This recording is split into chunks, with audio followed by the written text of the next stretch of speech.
Hi everyone, it's spring here in Minnesota, and you know what that means. Home buyers and daffodils are coming up.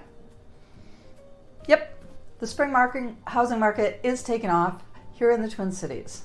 The number of new homes listed for sale is growing, home sales are up, but not everything is flowering in our garden. This month I talk about what's growing and what's not in the Twin Cities housing market. Before we get into the numbers though, just a quick reminder, I pull my data from the North Star Multiple Listing Service. I'm looking at trends in the 7-county Twin Cities Metro for March 2024.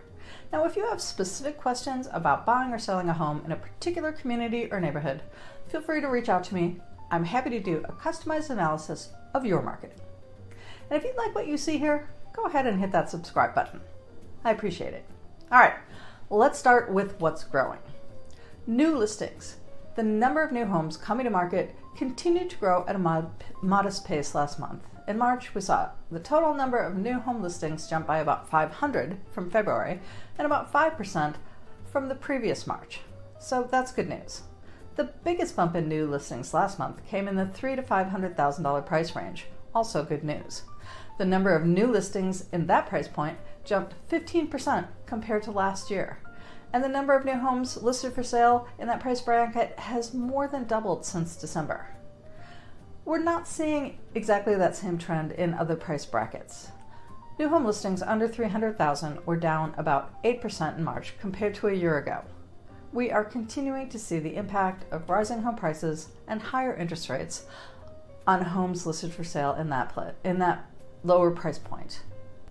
And in the $500,000 to $800,000 price range, new listings were up about 2% year over year.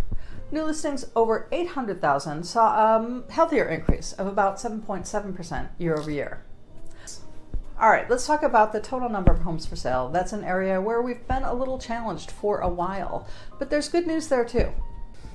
That increase in new listings is also showing up in the total number of homes for sale, which rose 10% from March of last year. Even as the number of homes for sale actually declined a little bit in March from February. Now that drop is probably a reflection of the stronger buyer activity we see when the spring housing market starts to get underway. And you can kind of see that in the number of closed sales, which has jumped about 30% since January. And that is fairly typical for this time of year.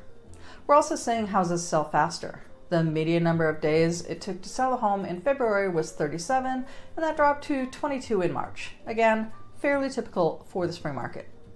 Even with more homes coming to market, this is still a strong seller's market, and you can see that in what's happening with home prices. Home prices rose again in March for the second month in a row after staying nearly flat through the winter. The median home sale price rose about $2,000 in March, up to $374,000. Prices have climbed about 3% since January. Now that said, the only category where we're really seeing prices rise is in homes selling at $800,000 and above. In that category, prices jumped 8% since the beginning of the year. The median sale price for homes priced under $800,000 is pretty flat still.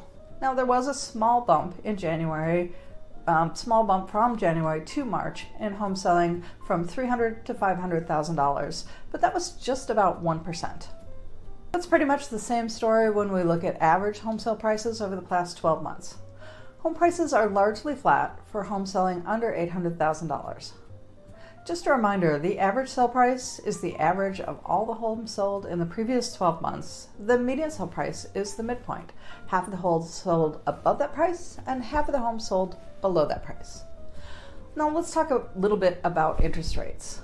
Interest rates are widely considered to be one of the biggest suppressors of the housing market activity these days, and they're stubbornly hanging in there around 6.8 to 7% for a 30-year fixed-rate mortgage. Now, that is still below the average rate for the past 50 years for a 30-year loan.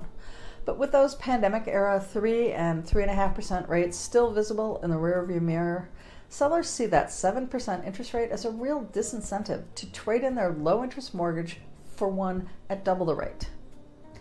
Now, the Fed's been playing with us about interest rates all year long, and last week, Fed Chairman Jerome Powell said he still thought the Fed would cut interest rates this year, and that could only be good news for the housing market. that's what I've got for you this month. Thank you so much for watching, and I hope to see you next month. In the meantime, enjoy this fine spring weather.